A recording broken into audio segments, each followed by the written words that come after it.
Hi dear student, पिछली बार हमने हमारा सेल्फ इंडक्टेंस का फिनोमिनन कंसीडर किए हैं और उसमें जो इम्पोर्टेंट जो फॉर्मूले हैं वो हमने आपको समझाया है।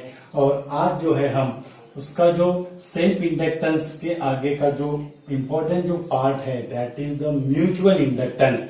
सेल्फ इंडक्टेंस और म्यूचुअल इंडक्टेंस में क्या डिफरेंस है, उसके बाद म्यूचुअल इंडक्टेंस का फिनोमिनन एक्सप्लेन करेंगे और उसके जो इम्पोर्टेंट जो फॉर्मूले हैं एंट्रेंस एग्जाम के पॉइंट ऑफ व्यू से वो आज हम आपको समझाने वाले हैं।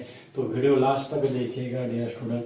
हेलो डियर स्टूडेंट, मेरा नाम है महेंद्र और आप देख रहे हो हमारा यूट्यूब चैनल इक्विनॉक्स फिजिक्स, जहाँ पे हम फिजिक्स की सिंपल ऐसी टीचिंग करते हैं, यानी आपका क्या हो, सेटिस्फेक्शन हो।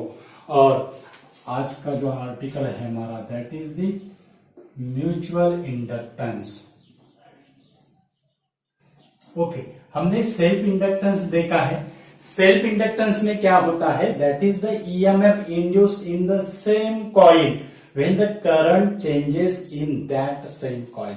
ओके, वही कॉइल में अगर करंट अगर चेंज अगर किए तो वहां पे सेम कॉइल में इंड्यूस ईएमएफ क्या होगा, वो प्रोड्यूस होगा, उसको हम सेल्फ इंडक्टेंस कहते हैं। यानी सेल्फ इंडक्टेंस में it is consist only one coil. Self inductance is associated only one coil. Mutual inductance is associated with two coils. Mutual inductance associated with two coils. इसमें two coils का इन्वॉल्वेशन होता है। Okay, तो mutual inductance यानी क्या होगा, अगर एक कॉइल में अगर हम करंट चेंज करते हैं तो वहां पे क्या होगा, मैग्नेटिक फ्लक्स चेंज होगा and this change in magnetic flux is linked with the other coil, so it induces the EMF in other coil. That means current changes in one coil, then EMF induced in second coil or other coil. This phenomenon is called as the mutual inductance. This phenomenon is called as the mutual inductance. और वो mutual inductance के phenomenon explain करने के लिए हम ये coil लिए हैं। ओके, उसके बाद यहां पे ये जो है, ओके, यहां पे प्लग की दी है। ओके, और उसके बाद ये जो है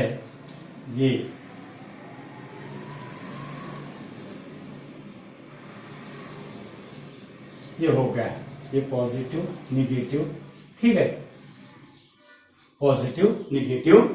और ये हो गया हमारा कॉइल 1, ये कॉइल 1।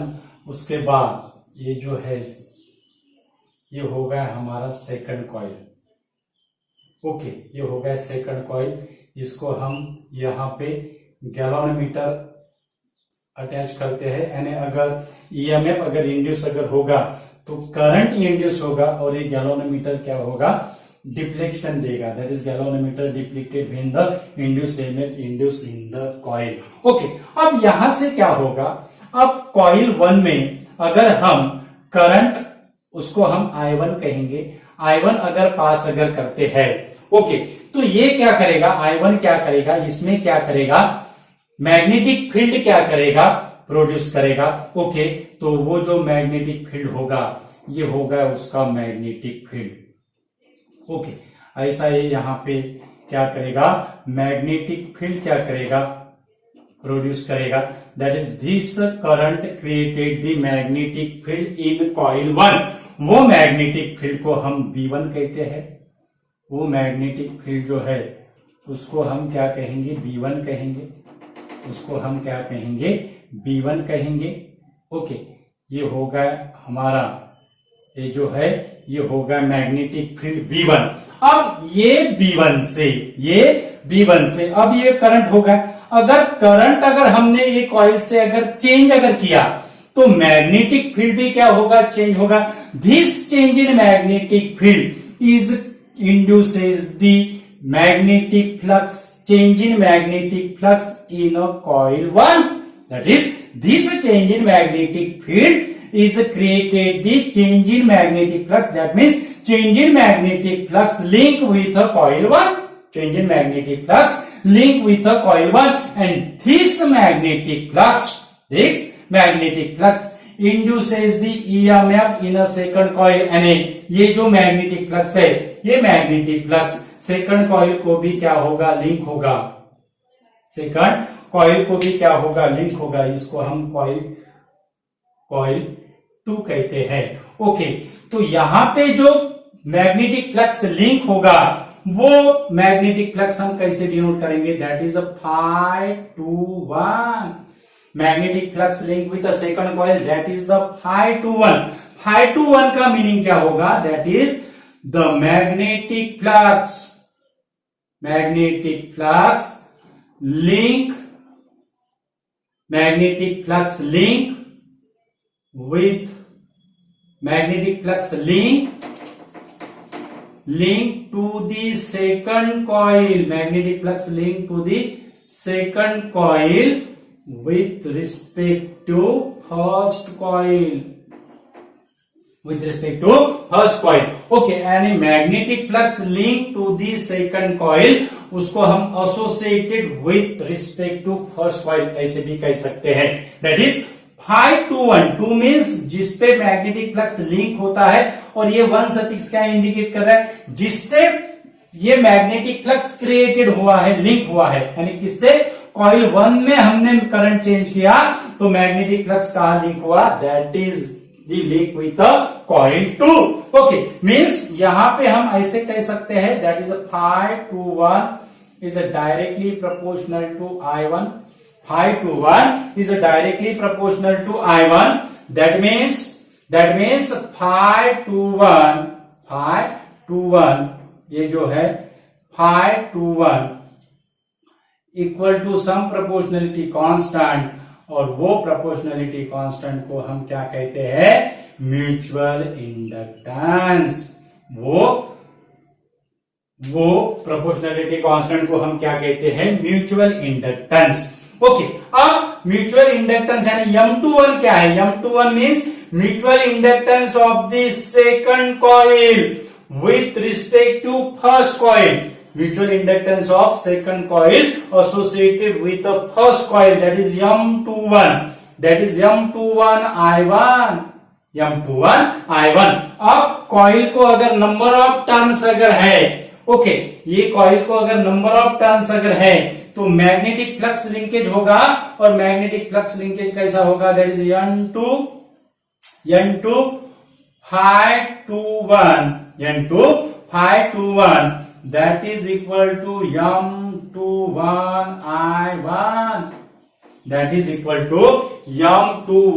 I1, okay.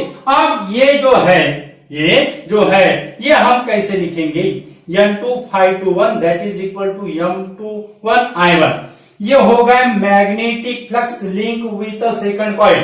अगर हमें इंड्यूस ईएमएफ अगर यहाँ पे अगर क्रिएटेड अगर करना है तो ये करंट को हमें क्या करना पड़ेगा, चेंज करना पड़ेगा, करंट को चेंज करना पड़ेगा, that is current changes with respect to time. तो वो इक्वेशन हमें कैसा मिलेगा, वो इक्वेशन हमें ऐसा मिलेगा, that is N2 d Φ21 by dt, N2 d Φ21 by dt, that is equal to M21 di1 by dt, M21 di1 by dt। Okay, तो इसको हम ये M21 को हम ऐसे भी लिख सकते हैं, M21 proportionality constant M21 that is equal to Φ21 by I1, ये जो इक्वेशन है, this equation is similar to, ये N2 हो गया। ओके, इसको अगर यहाँ पे N2 अगर किया तो N2 यहाँ पे आ गया, N2 Φ21 I1। ये जो इक्वेशन है, this equation is similar to that of self inductance, that means N Φ B upon I। ये जो इक्वेशन है, this equation is similar to N Φ B upon I। ये सेल्फ इंडक्टेंस, ये म्यूचुअल इंडक्टेंस। म्यूचुअल इंडक्टेंस में suffix दिख रहे हैं, self inductance में सफिक्स नहीं है, क्योंकि self inductance is involve only one coil, okay. अब ये जो टर्म है, ये term N2 d Φ21 by dt, this N2 d Φ21 by dt is indicate the induced EMF in the second coil. This N2 d∅21 by dt is indicate the induced EMF in the second coil, and according to Faraday's law, general formula क्या है? That is E equal to minus N d phi by dt. ये हमारा general formula है. सिर्फ यहाँ पे ये N2 आ गया है, यहाँ पे ∅21 है और dt है. मीन्स यहाँ पे अगर हमने ∅21 ऐसा अगर किया तो यहाँ पे 2 क्या सफिक्स लगेगा? That means E2 that is equal to minus M21 di1 by dt. EMF induced in the second coil is EMF induced in the second coil when the current changes in the first coil. EMF induced in the second coil when current changes in the first coil. di1 by dt is indicate the current changes in first coil. Similarly, अगर हमें ∅21 यानी current changes, ∅21 यानी magnetic flux link with second coil with respect to first, अगर हमें ∅12 अगर किया, ∅12 यानी magnetic flux link with first coil with respect to second, तो यहां पे क्या होगा? I2 होगा. ओके, यहां पे I2 होगा तो यहां पे भी सेम हमें क्या मिलेगा? फिर ∅12 that is proportional to I2, यानी यहां हमें मिलेगा M12. डायरेक्ट लिखते हैं M12. अब यहां होगा N1. M12 that is equal to N1 ∅12 by I2. Okay, M12 that is equal to N1 ∅12 by I2. Similarly, we write same process, and we write EMF induced in first coil that is equal to minus M12 di2 by dt. minus M12 di2 by dt. Okay, अब ये जो है E2 that is equal to minus M21 di1 by dt and E1 that is equal to di2 by dt. Okay, but according to symmetry, M21 it is equal to M12, it is equal to M. तो हमें क्या मिलेगा? According to symmetry, M21 that is equal to M12 that is equal to M, means E2 that is equal to minus M di1 by dt and E1 that is equal to minus M di2 by dt. Okay, अगर हमने ये अगर consider किया, ये अगर induce EMF अगर इसको हमने प्राइमरी कॉइल कंसीडर किया, it is a primary coil. Okay, और इसको अगर हमने सेकेंडरी कॉइल अगर कंसीडर किया, it is a secondary coil.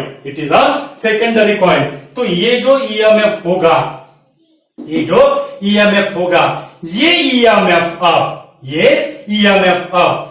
EMF क्या होगा? That is the EMF across the secondary, that is equal to magnitude में लिखते हैं M. ओके, उसके बाद ये जो है I1 यानी प्राइमरी होगा and it is written as dIP by dt. इसको हम ऐसे भी लिखते हैं डायरेक्शन के इसमें, और मैग्नीट्यूड में अगर लिखना है तो हम डायरेक्ट लिखेंगे M that is equal to mod of ES upon mod of dIP by dt. Okay, means the mutual inductance is equal to the EMF induced in the secondary coil where the current changing rate in a primary coil is unit. That is rate of current change in the primary coil is a unity, then mutual inductance is equal to the EMF induced across the secondary coil. EMF across the secondary coil. और इसका अगर हमने unit अगर देखा तो वो जो unit है वो unit it is same as that of the self inductance, that is EMF का यूनिट है वोल्ट। उसके बाद DIP बाई DT यानी यहाँ पे आ जाएगा सेकंड और यहाँ पे आ जाएगा ampere. Okay, volt second ampere ऐसा यूनिट है म्यूचुअल इंडक्टेंस का, it is same as that of the self inductance. Okay, volt second per ampere, volt per ampere का है ohm second, and this ohm second is equivalent to Henry. This ohm second is equivalent to Henry. That means SI unit of mutual inductance is same as that of the self inductance. As that of the self inductance. तो ये था हमारा mutual inductance का फिनोमेनॉन, that is when the current changes in the first coil, then EMF induced in the second coil. EMF induced in the second coil. This phenomenon is the mutual inductance. Mutual inductance का video है, बहुत important है, इसे फॉर्मूले हमने यहाँ पे consider किया है, बोर्ड के एग्जाम के पॉइंट ऑफ व्यू से इंपॉर्टेंट है और एंट्रेंस एग्जाम के पॉइंट ऑफ व्यू से भी इंपॉर्टेंट है। कंक्लूजन भी हमने इंपॉर्टेंट ऐसे कंक्लूजन दिए हैं, वो भी बहुत इंपॉर्टेंट है। और आगे जो है हम वो आगे म्यूचुअल इंडक्टेंस का ये हमारा फर्स्ट पार्ट था, अब आगे का जो रहेगा वो सेकंड पार्ट रहेगा, उसमें भी हम इंपॉर्टेंट ऐसे आर्टिकल कंसीडर करेंगे। तो वीडियो ज्यादा से ज्यादा स्टूडेंट को शेयर कीजिए। हमारे चैनल पे अगर नए यूजर है तो हमारा चैनल सब्सक्राइब कीजिए। Thank you so much.